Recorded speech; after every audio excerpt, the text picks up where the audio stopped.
The real problem is that for the last 2 years we've had all these accusations of anti-Semitism, not just against me but several other people, and accusations that the Labour Party isn't dealing with it. And it's dragged on for 2 years. And then I heard at the weekend that the old right-wingers on Labour's National Executive were planning that today they're going to raise the issue of when is Ken Livingstone going to be expelled and all that. I talked to my lawyer who said, well, if you are expelled and you go to court, it will take about 2 years before we get to a hearing. And if I was still a Member of Parliament, of course I'd have to fight this to the bitter end. But I've been retired since 2012 and I'm just the house husband here. And I think just 2 more years of this will just undermine Jeremy's leadership. And that's all this has been about. I mean, the establishment, the super rich, they do not want a genuine socialist in Downing Street. And they'll do anything to distract attention from his policies about the economy and tax and so on. As I say, if I was younger and still a full-time politician, I'd fight it all to the bitter end. But yeah, you know what, the court costs of cases are horrendous and things like that. And also, almost everybody stops me on the streets and says, we know what you said is true, don't give in, all of that. So it's not like, I mean, there are some people who believe this lie that I said Hitler was a Zionist or that I said Jews were like Nazis. But the Labour Party disciplinary unit spent a year investigating all this and couldn't find a shred of evidence I'd ever said anything anti-Semitic. Ever since I first met some Palestinians in Algiers back in 1966, I've always been appalled at the way the Palestinians have been treated. But any politician who criticises Israelis' abuse of the Palestinians is denounced as being anti-Semitic. If I criticise the British government, no one says I'm anti-British. I just don't agree with the policy of the government.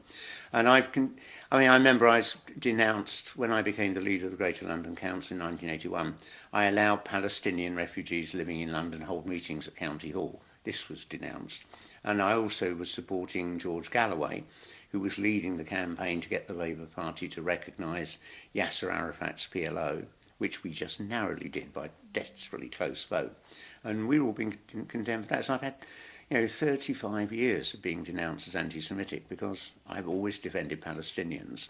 And I think the Israel lobby is desperate to prevent someone like Jeremy Corbyn getting into Downing Street because he's always criticised the abuse of the Palestinians. And if you look back just to the election in 2015, when for the first time Labour went into a general election with a Jewish leader, Ed Miliband, but the President of the Board of Deputies of British Jews urged British Jews to vote Conservative. And that, why? No one can say Ed Miliband's anti-Semitic, but he had criticised the abuse of Palestinians. So this has gone on. What does give me a lot of confidence, the number of people stopping me on the street saying, we know what you said is true, don't give in to this. I think more and more, people who watched on television over the last 2 weeks the shooting of all the Palestinians at the Gaza border. Any other country doing that, America would be threatening sanctions, but oddly enough, not Donald Trump and Israel. The recent local elections at the beginning of May, in the 4 weeks leading up to that, there was just headline news day after day about Labour and anti-Semitism. And it distracted. You never saw anything on the television news about the policies we wanted for local government. It was all just anti-Semitism. So this has been a weapon. But I have to tell you, it's not just I've been accused of anti-Semitism. Over the last 35 years, I've been accused of being corrupt, alcoholic, violent, tax dodging. The day I became the leader of the Greater London Council in 1981, Thatcher made a speech saying I was going to impose on Londoners a communist tyranny like those of Eastern Europe. And when we cut the bus and tube fares, the Tory paper, the Daily Mail, was saying this is the first step to communism. And it's not just me. When President Roosevelt, back in 1933, introduced benefits for the unemployed, the right-wingers were all saying this is the first step to communism, Politics is a dirty old game, I'm afraid. The depressing thing for me, this 2 years of suspension, is the rules are you can't do anything in the Labour Party. So the general election in 2017 and at the local elections this year, every other election, I've been all over the country supporting Labour candidates. This is the first time I couldn't.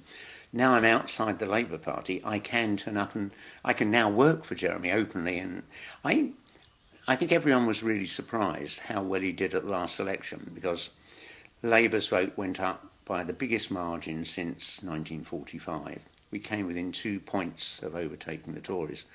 And nothing in our economy is getting better. And Jeremy's got an alternative. To turn our back on this austerity, create full employment, new jobs, rebuild our health service, stop their teachers being driven out of schools because of the pressure on them, all of that.